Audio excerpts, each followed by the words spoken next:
I chose to do St. Augustine, and he will be coming to Maple Street School on October 29th at 6 o'clock to speak about his life story and accomplishments. St. Augustine is well known for his contribution to the Western religion, and he was a skilled preacher, theologian. He was a Christian writer, saint, and preacher. He was born in 354 and died in 430. And in 396, he becomes a bishop, but previously in 383, he leaves Africa where he was born to go get an education. And at age 17, he continues his education. And later he goes and meets his spouse in Carthage, and they have a kid together. St. Augustine was born on November 13th, 354 AD. He was born and raised in Tagus in Africa. His father was a pagan, although his mother was a Christian. At age 11, he was sent to school at Madaris. He later goes on and continues his education and rhetoric. He goes on to have an affair with a woman in Carthage that later he would have a son with. In 386, he formally converted to Christianity. He greatly influenced the development of Christian theology. He is well known for his contribution to the Western religion and philosophy through teaching. Action. I did a journal for Alaric I. 378 CE, 1:22 a.m., Poos Islands. Hello, this is my first journal intro. I guess I should introduce myself. I'm Alaric. I was born to the Balt dynasty of the Tervingian Goths. Right now I am on Poos Island. I will soon be moving with my tribe. Nothing very interesting happened today, except the fact I got a journal. My whole day was the same as always. I woke up, ate breakfast, traveled towards the sea, ate lunch, traveled some more, ate dinner, camped out, and went to bed. That is all I have to say. How should I end this? Goodbye? 383 CE, 2:49 p.m., somewhere on the Danubian Plains. My tribe has traveled and we have camped out somewhere on the Danubian Plains. We have been threatened multiple times and we have kept migrating towards Roman territory. The Huns are now one of our greatest enemies. We can't keep migrating towards the Romans who have been fighting us too. I may have to join an army. Today we trekked a couple of miles after a war with some Huns. It was a rough war. There were many casualties and we are lost now. We were forced to travel more and more. My tribe is tired and hungry. We cannot live like this. 390 CE, 7:39 p.m., somewhere in the Eastern Roman Empire. I have just joined the Eastern Roman Empire military. I'm excited but very nervous. I'm part of an allied Goths and Roman people unit. We are soon going to raid Thrace with some other groups. Today we practiced formations and attacks. For dinner I had trout. I also just heard the horrible news. A group of Gauls raided Rome after defeating some Romans at the Tiber River. After hearing this news, we were told to keep close on watch. More and more barbarians are storming through and we have to be extremely careful or the Roman Empire may come to an end. 391 CE, 8:30 p.m., Thrace. We just attacked Thrace. We were stopped by the half-Vandal Roman general Stilicho. Nothing else happened today. I'm feeling queasy. I guess I should just admit it. I do not feel fit in the Eastern Roman Empire army. It doesn't feel right. I don't know why. It just doesn't. 394 CE, 10:30 a.m., location unknown. I have just led a group of 20,000 Goth men to defeat Arbogast, the Frankish general at the Battle of Frigidus who was in service of Theodosius. We won, but Theodosius did not recognize my services. We lost 10,000 men and I'm not thanked or praised. How dare him? I'm deciding to quit. I will not tell anybody. I shall just leave. 396 CE, 8:45 a.m., location unknown. I have been elected chief of the Visigoths. We marched towards Constantinople. We were turned away by the Western Roman Empire army, but it was a good try. There were very few casualties. We also sacked the port of Athens and pillaged Corinth, Megara, Sparta, and Argos. 407 CE, 7:48 p.m., location unknown. We have tried many times to raid Italy, but our attempts were fruitless. Flavius Honorius has ordered a mass execution because of me. He thinks some Goths are going to join my side. Tons of children and women have been killed. All this is because of me. But I have become stronger. 30,000 men have joined my army because of this execution. My army could take out huge cities with ease. I'm very powerful. 409 CE, 9:10 a.m., location unknown. We have traveled towards Rome on the plan to sack it. My army has already destroyed 2 cities, Cremona and Aquileia. The Roman Senate has abided my orders by releasing 40,000 Gothic slaves, but I want more. People do not understand how I am unquenchable. I always want more. I want to be appointed the commander of the Western Roman Empire army. Emperor Honorius will not do this for me. My army besieged Rome, but will have to do it again until I am happy. 410 CE, 6:32 p.m., Rome. For the last 3 days, we have sacked Rome. Our allies inside the walls opened the gates, allowing us in. Yes, we have been chivalrous and acted kind, but only to the people. We have planned to head towards North Africa and conquer it. We will start with Calabria. 411 CE, 11:36 a.m., Cassentia Bridium. My days are coming to an end. I'm laying in pain in a small bed. I'm horribly sick with something the doctors do not know of. I have pain in my abdomen and muscles. I have been shivering and sweating nonstop.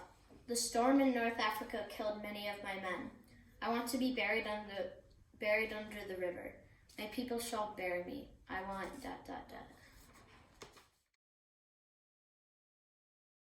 I chose to do a eulogy for St. Patrick. For those here who do not know me, I am Dererica, Patrick's only sister. Many of you people here know Patrick for his journey to spread Christianity throughout Ireland. You know him for this, but what you do not know is what he has been through and how he got to where he is. So I will tell you.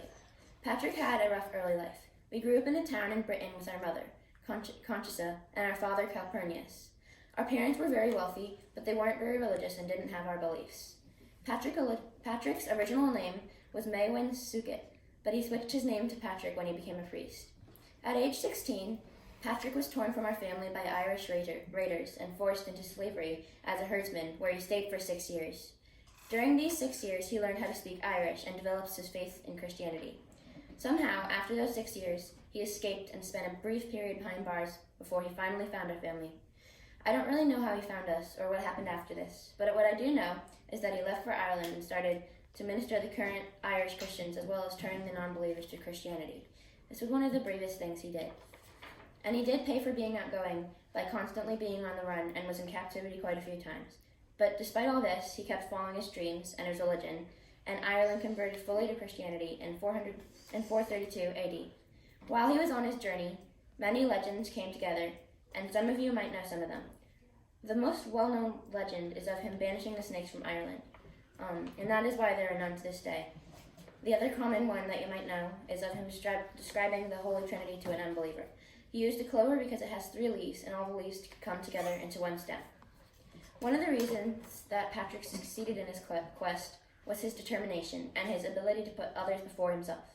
Patrick had always been determined ever since we were little. Even when times were rough, he would always put family first. He wouldn't stop until we were fed and happy, and only then would he think of himself. Even when he was taken into slavery, he worked hard for 6 years, and then he escaped and eventually found our family again. I did not know Patrick for most of my life. I only knew him when we were young. But I do know that he was a strong, determined man who will be dearly missed, and if he hadn't followed his dreams, none of us would be here at this funeral now. He would have died alone with no one to remember him because he never made himself known. He will be missed dearly, but he will be remembered. We've made an agreement to hold a day in honor of Patrick once a year. This day will be on the date of his death, March 17th, but this will not be a day of mourning. This will be a day of celebration. This will be a day where we celebrate St. Patrick's life and his accomplishments, and his belief in his making the world a better place.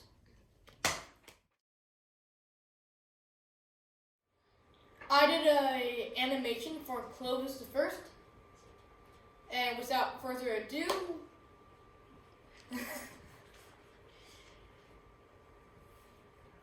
Clovis was born in 465 Common Era in Corny, Belgium.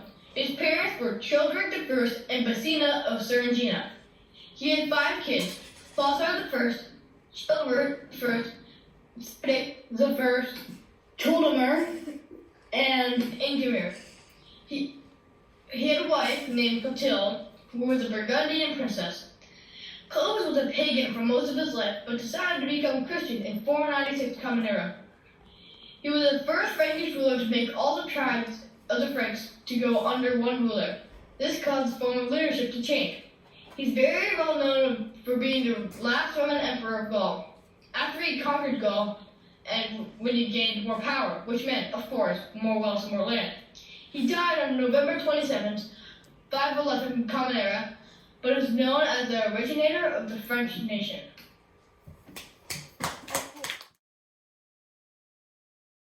I am doing St. Benedict for my project. So for his family, St. Benedict had a sister named Scholastica, who was also a saint.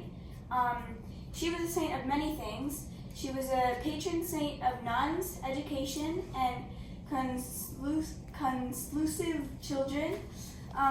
His father was Eruptico Ensico, who studied Rome, and his mother was Claudia Abuntina Regarti. The hand of benediction. So in many pictures, St. Benedict was holding up his hand with his pointer finger, his middle finger, and his thumb up, kind of like that. And they call it the hand of benediction, or the preacher's hand. It occurs due to prolonged compression or injury to the median nerve. Some other people got it, but the hand of benediction was originated by St. Benedict because he had nerve damage, which made his hand do that. So that's what it looks like. In many pictures, he's doing it. So it's like this? Yeah, it's like that. Interesting. Yeah. Where did he live? St. Benedict was born in Norcia. He wanted to move away from Rome with his servant to in his house. He ended up leaving his father and tried to find a place where he could reach his dream of becoming of serving God. He wanted to become a hermit. He was just about 20 when he decided to go away from Rome. And his servant found a town called him and his servant found a town called Emphide, which was in the Sabian Mountains. Emphide was about 30 miles away from Rome,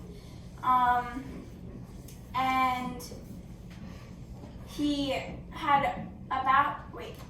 had just fixed a pottery that his servant had broke, and to escape the gossip of the town people, he decided to escape and find a new place with his servant.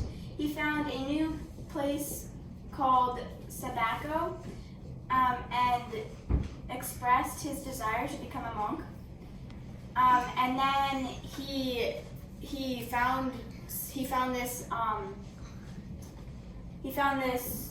guy named Romanius, and Romanius brought him to a cave, and he gave him food and such, and let him live there. And then meanwhile, other men found him, and then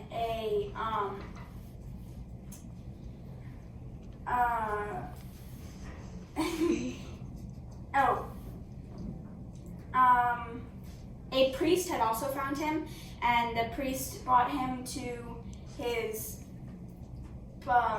place or castle, and asked him for dinner on Easter, and that's pretty much how he became a saint. St. Benedict's mission. St. Benedict wanted to provide a clear and complete direct for the government and the spiritual and material well-being of a monastery. His rule carefully integrated prayer, manual labor, and studied into well-rounded daily routine that has shaped Christianity for nearly 1,500 years. Important dates. 480 AD, St. Benedict was born in Norcia. it's difficult to say when he became a saint, so like they didn't really give a time when he actually became a saint. And March 21st, St. Benedict's feast day, which is when he had dinner with the priest, but they don't give a year for that. They just give a date. And 547 AD, St. Benedict died. They say that he died from fever, but a few months before his twin sister passed away. My hypothesis is that he was already sick, but he died from heartbreak. 529, St. Benedict moved to his community to Monte Cassino. And 516, St. Benedict wrote St. Benedict's Rule. St. Benedict's Rule. St. Benedict's Rule is a book of precepts written in 516 by St. Benedict for monks living communally under the authority of an abbot. Important personal facts. St. Benedict devoted his life to converting the local residents to Christian. St. Benedict was a patron saint of Europe. St. Benedict lived in a cave with a monk named Romanius. He was schooled in Rome, so he grew up learning different things in Rome. St. Benedict's death. He is believed to have died of a fever on Monte Cassino not long after his twin sister, Saint Scholastica, and was buried in the same place of his sister. According to the tradition, this occurred on March 21st, 547. He was named patron protector of Europe by Pope in 1964. There's my sites, and yeah.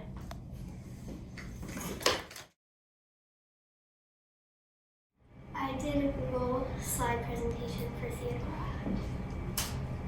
Birth and death.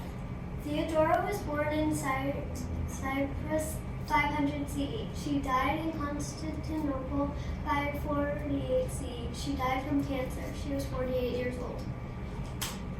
Why was she so important? Theodora is remembered as one of the most powerful women in Byzantine history. She was one of the first rulers to recognize rights for women. Beliefs. Theodora believed that women should have more rights. She also believed in Miaphysism, which holds that both divinity and humanity are equally present within a single nature, that in the person of Christ, a controversial and non-orthodox Christian doctrine in 6th century Byzantine. Justinian I. Theodora was married to Justinian I. She was Justinian's most trusted advisor and enabled her to use power and promote religion and social policies. Theodora came from a poor background, but when she married him in 525, she became wealthy. Byzantine Empire. Theodora was the empress of the Byzantine Empire. In 1453, the empire fell. In 1282, the population was 5 million. Constantinople was the capital and today known as Istanbul. The Nika Revolt. The Nika Revolt took place in Constantinople. Of course, the battle took place when Theodora and Justinian ruled, or this would not be important. This threatened Justinian's life. Tens of thousands of people were killed from burnings and other things.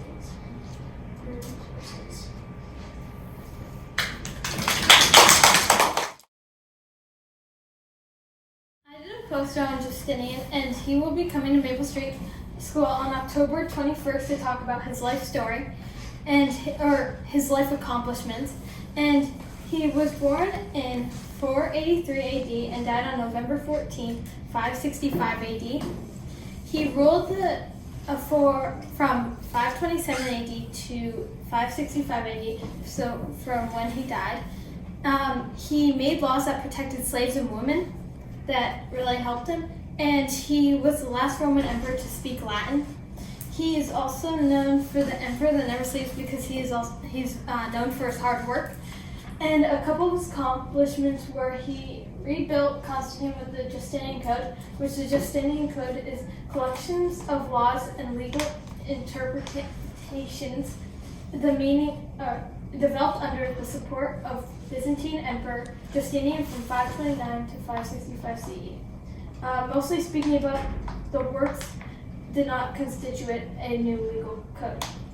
And then he also is significant for his efforts to regain the lost provinces of the Western Roman Empire.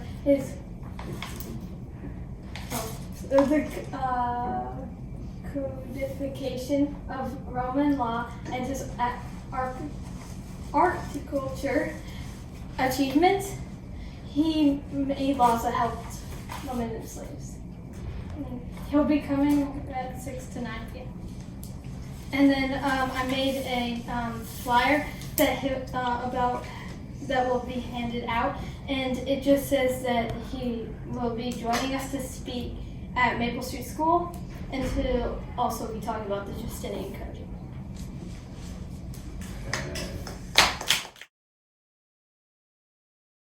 I chose to do Muhammad, and I chose to do a timeline. In the year 570, Muhammad was born.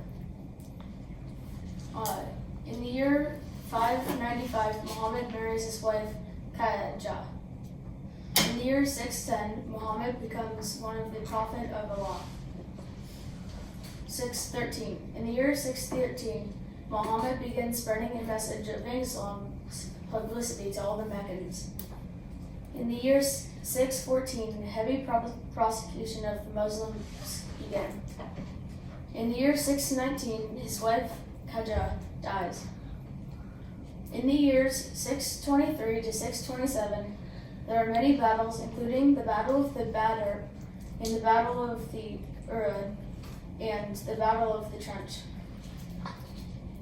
In the year 628, the Meccan tribe of Quraysh in the Muslim community in Medina signed a 10-year peace treaty called the Treaty of Hudaybiyah.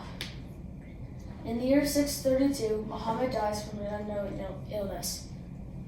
Prophet of Allah, a person regarded as an inspired teacher or proclaimer of the Islamic religion.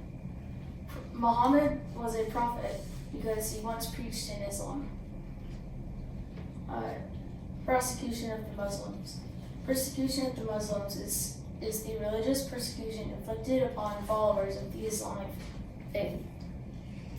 This is the symbol of Muhammad and is supposed to represent Muhammad was the last prophet, and this was his letter seal.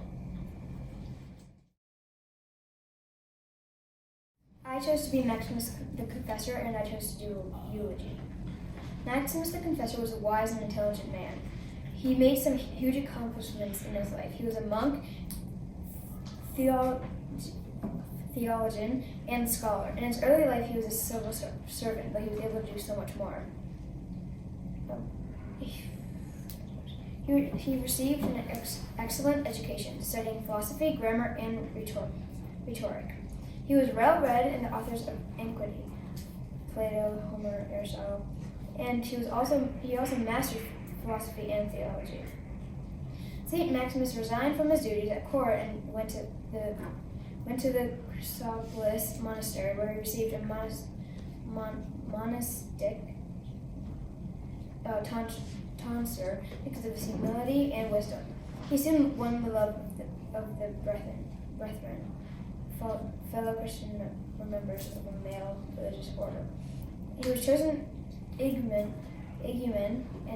of the monastery after a few years. Even in this position, he remained a simple monk. In 638, St. Maximus spoke to the people in various occupations and positions because the Emperor Hercules and Petrarch tried to minimize the importance of differences in belief. They issued an edict which decreed that everyone must accept the teaching of one will and the two natures of the Savior. Not only the clergy and the bishops, but also the people of the secular officials, felt some sort of invisible attraction to him. When St. Maximus saw that turmoil caused in Constantinople and in the east, he decided to leave his monastery and seek refuge in the west, where monotheism had been completely rejected. On the way, he visited the bishops of Africa, strengthening them in orthodoxy and encouraging them not to be deceived by the cunning arguments of the heretics. St. Maximus traveled from Alexandria to Crete, where he began his preaching activity. He clashed with a bishop who adapted very quickly to the heretical opinions of Severus and Nestorius.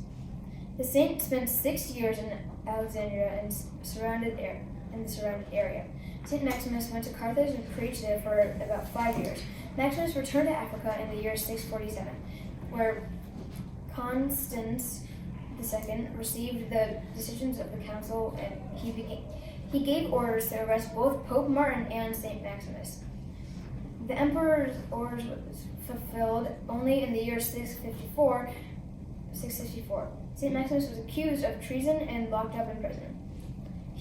In 656, he was sent to Thrace and was later brought back to Constantinople prison. The saint and 2 of his disciples were subjected to the cruelest torments. Each one's tongue was cut off and his right hand was cut off.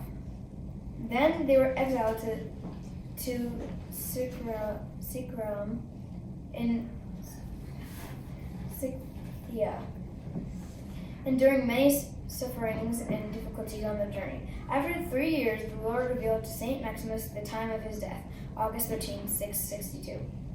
3 candles appeared over the grave of St. Maximus and burned.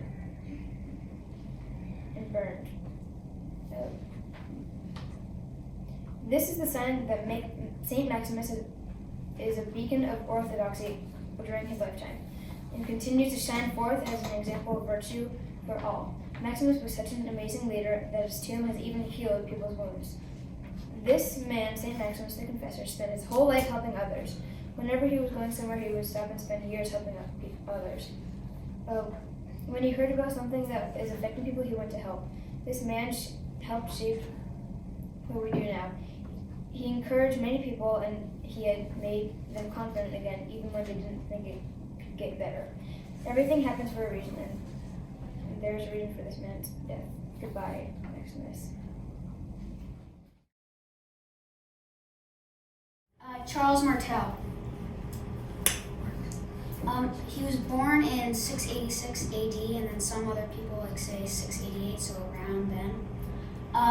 He died October 22nd, 741 AD. He was born into the rule of the Frankish kingdom, the power. And he was born on the eastern side of the Frankish kingdom. Becoming the king. He was in prison because his father died. Also, his wife wanted to make his 8-year-old grandson the next king of France. His name was Theodald. That's also why he was imprisoned. He escaped prison and got support from Austrasia and to take down the Nestria. There were 2 sides. Austria were the eastern side, and the Nestria was the western side of the Frankish kingdom. Being the Frankish king. In late 715 AD, he was the leader of the Austrasia and was against the Nestria. After a long 3 years, he won and became the Prince of the Franks. Over the next 5 years, he defeated the Bavaria, the Alemannia, before defeating the Saxons. Then he began to prepare for the attacks from the Muslims to the south of the Frankish kingdom. He is super important in saving the Christian churches instead of being taken over. Preparing for the Battle of Tours. He went to the Christian churches to gather men and money. This was smart because he knew the Christian churches didn't want to get taken over by the Muslims, so he knew they were going to give him some stuff. He got money, armor, and horses. Battle of Tours. The Battle of Tours was in 732 AD. He was the leader of the Muslims in the battle. His name was Cordaba, and they also killed Al-Rahman. Corbada was the king of the Muslims, and Al-Rahman was one of the best fighters for the Muslims. They used heavily armed soldiers, which was important in winning the battle. He also had good cavalry, also used the phalanx position. The Hammer was his nickname. He got this name because he was a fierce warrior and statesman, which deserved him the name the Hammer nickname. Important dates: 686 he was born, 714 was imprisoned by wife, 715 becomes the leader of the Austrasia, 718 becomes the Prince of the Franks, 731 threats from the south and the west, 732 Battle of Tours, 739 offered the title of the council but refused, 741 dies.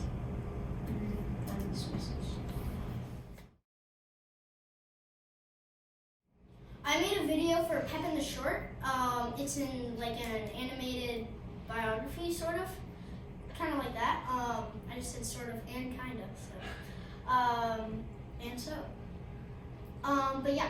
So. Hey, I'm about to tell you about this cool cat named Pepin the Short, because he's short.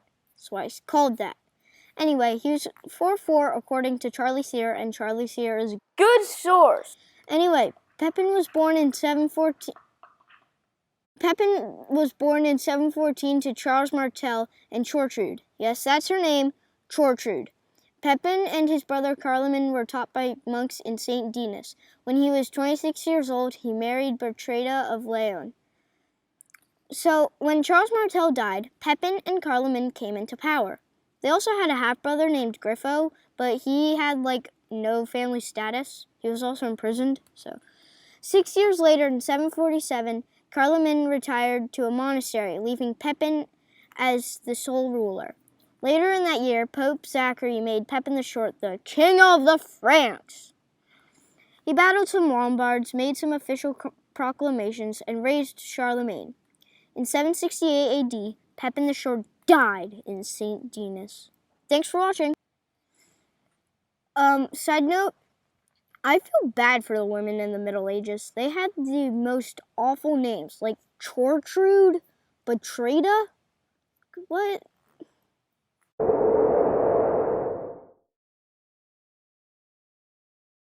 I did a timeline poster on Charlemagne. So Charlemagne was born, likely was now in Belgium. His parents were Bertrada of Leon and Pepin the Short. And that was in 742 CE. In 768, the Frankish kingdom was divided between Charlemagne and his younger brother Carloman. Because his dad died, the kingdom was given to the kids. In 772, Charlemagne invaded Saxony. In 774, Charlemagne conquered the Lombards. In 778, Charlemagne invades northern Spain, which was controlled then by the Moors. In 780 to 800 CE, Charlemagne conquered the western Avars, and he added Bohemia to his empire, and he conquered the Avars in the middle Danube basin, so it's kind of in the middle of the river, kind of around there. In 782, Charlemagne arranges for scholars to come to his capital and teach. He believed very much in education, and also in 782 at the massacre of Verdun, Charlemagne ordered this for 4,500 Saxons to be killed. Then he eventually forced the other Saxons to convert to Christianity and declared that any Saxon who didn't get baptized or follow other Christian traditions would be killed. Ooh. In 794, both of the leaders for the Avars were killed. So after the Avars had a civil war, the people left in charge gave what was left over of the Avar Empire to Charlemagne, who accepted it but then attacked it anyway in 795. In 800, Charlemagne was crowned emperor by Pope Leo III. Charlemagne's empire united Western Europe for the first time since the fall of the Roman Empire. And in 814, Charlemagne dies in Aachen, Germany, from illness. And after Charlemagne died, his empire was split by his children and weakened again. This little picture kind of is Charlemagne's monogram, or kind of like signature almost. It's like, it means Carolus, and it kind of like goes C, like here's the A, R, here's the O, L, here's the U, and then S.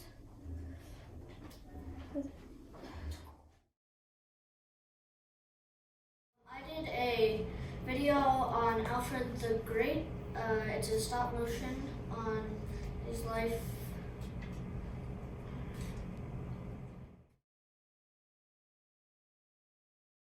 Alfred was born in 849 CE in the town of Oxfordshire. He was the youngest of 4, so it was likely that he would not be king. Throughout his childhood, he learned a lot about grammar, such as poetry and Latin. Alfred traveled to Rome twice, in 853 and 855 CE, for his teachings about Latin. Also, he admired great kings such as Charlemagne and his action to raise awareness about education in his kingdom. Alfred received military training when he was young. He got ready for battle in 868 CE with his brother, Ethelred, king of Wessex, to fight against the great heathen army, but the Danes went for peace. In 871 CE, Alfred and Ethelred fought against the Danes multiple times when the great heathen army invaded Wessex. But in the same year, Ethelred died, and Alfred was the new king of Wessex. For the next 5 years, there was peace because of the West Saxon resistance against the Danes. But a surprise attack in 878 almost won the day for the Danes. It got most of the West Saxons under their control, except for Alfred the Great. He held out in a fort in Somerset until he finally made an army and defeated the Danes at the Battle of Edington, and made them surrender by baptizing their leader Guthrum. In 886 CE, he captured London and united England. He enforced many laws and got rid of the corrupt court, and made it unbiased. He encouraged learning and made many Latin books in English, and according to Astor's biography of Alfred the Great, he was kind and caring for the poor. He was one of 2 people in the Middle Ages to be called great. Alfred the Great died on October 26, 899 CE for unknown reasons. I chose to do Eric the Red. Early life. Eric the Red was born in 950 AD. He was born in the Jæren district of Ragland, Norway. His father's name was Torvald Evaldsen. His mother's name was the Jahild. His nationality was Norwegian. His father was exiled from Norway in 960 AD during the reign of King Harald Fairhair for having killed some people. His birth name was Erik Thorvaldsen. Important dates. At age 10, Eric's father, Thorvald Evaldsen, was exiled, having been expelled and barred from one's native country. For manslaughter, a method of conflict resolution that would become something of a family custom. Landslide. Around 980 AD, Eric's slaves accidentally triggered a landslide that crushed the house of his neighbor named Valjolf. His neighbor's relative, Ejolf, the Foul, responded by killing the slaves of Eric. This is not the actual photo. Like father, like son. He allegedly killed some people around the year 982 AD and was banished from Iceland 3 years, just like the way his father had been exiled from Norway years ago. Search for Greenland. After being exiled in 982, Eric the Red set sail to seek a land to the west of Iceland, which had been reportedly spotted by a Norwegian named Gumbjorn Ufolson around a century earlier. Gumbjorn. Between 982 and 983, Eric the Red rounded the southernmost tip of the large landmass, finally arriving at an fjord in Greenland known as the Tunufjord. The return. Eric the Red returned to Greenland in 985 with a large number of colonists and established 2 colonies on its southwest coast. Each settlement venture involved 25 ships, 14 of which made the journey successfully. Of the other 11, some turned back while others disappeared at sea. Return to Iceland.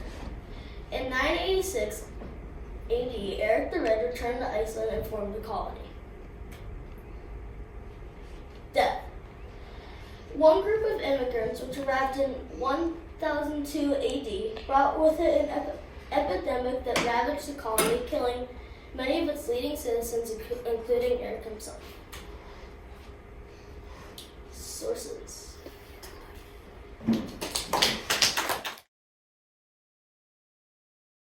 I'm doing a eulogy on Leif Erikson. Hello everybody, I am Freydis Erik's daughter, Leif's sister. I would like to speak about my brother's life accomplishments. My brother's death was unknown. Yes, it's crazy not even I know how he died, but nonetheless he should and will be remembered as an important man. Leif was born in 970 AD in the Icelandic Commonwealth with me and the rest of my family living there. He died a couple of weeks ago in 1020 AD, obviously. Although he was born in the 10th century, I imagine he is still going to make a large impact on the world. I have a hunch that centuries from now, someone will be writing a paper on my brother Leif, who was the first European to discover the land we call North America. My brother also went on a journey from Greenland to Norway shortly before 1000 AD.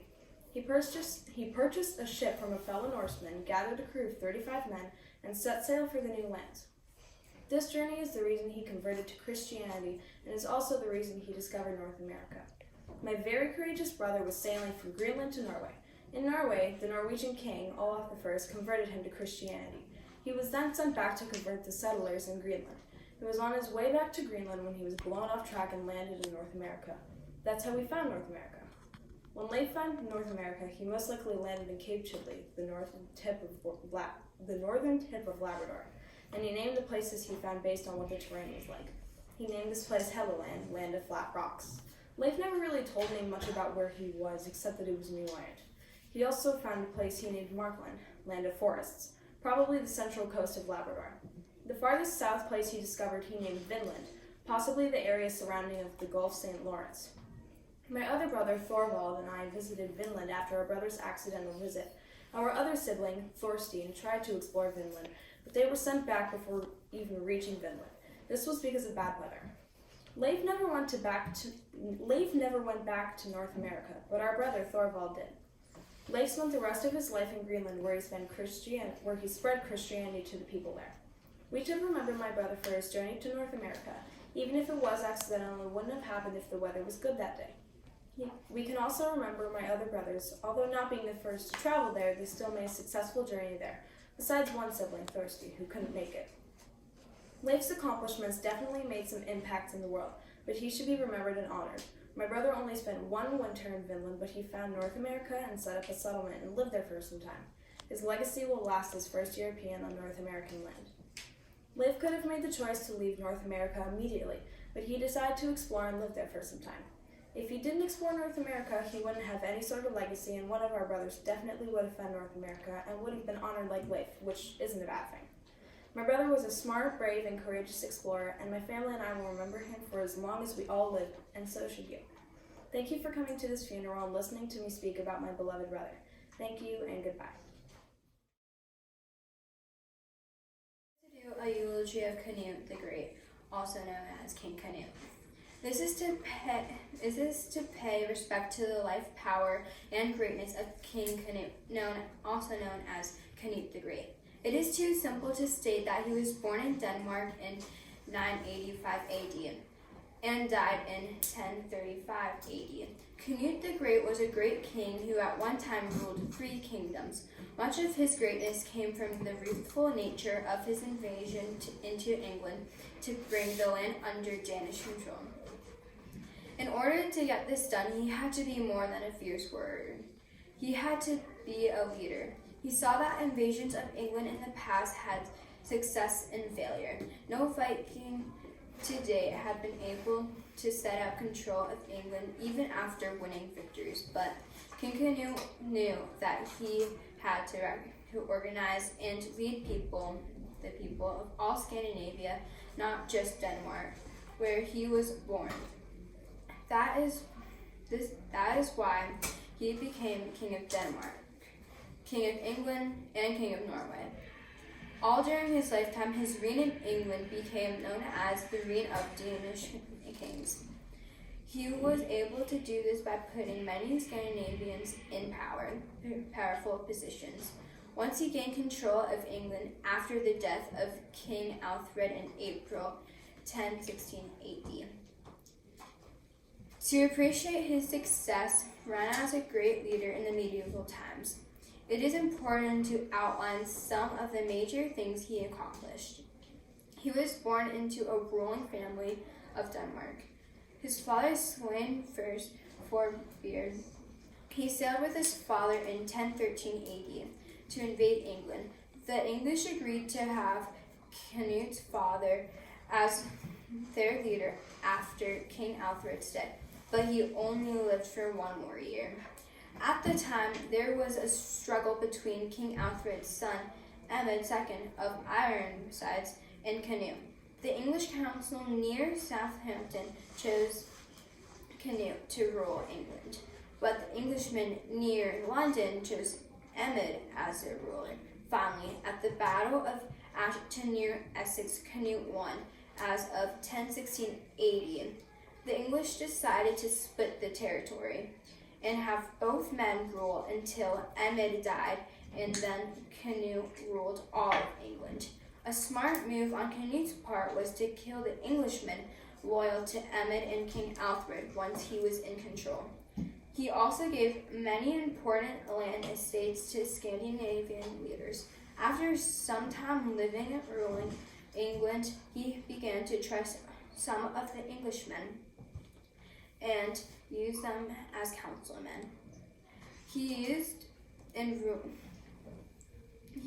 fewer Scandinavians in his ruling council and became more English in the style he ruled. Some of Denmark's countrymen that he gave powerful position paid off to Denmark. Canute was as a Christian and religious. He formed solid ties with the Pope in Rome and went on pilgrimage there. He was married twice. Canute first met his first wife from an area in England's north. They were married in a church, but they were married by the practice of holding hands. He had 2 sons with her. Their son Harold became king of England after Canute. Canute also got married to a second wife named Emma of Normandy. She was King Alfred's first wife, and he married her to get more support to claim England. He had 2 children with her too. She lived in the southern part of England in an area called Exeter. An amazing testament to what he left behind in his loyal legacy. All 4 of his children held titles. His son Harold became King of England. His son Sweyn became King of Norway. His son Hathorn became King of Denmark and part-time King of England. His daughter Gun married Henry II, the Holy Roman Emperor. The years he lived were eventually and showed a man of courage, determination, and strength.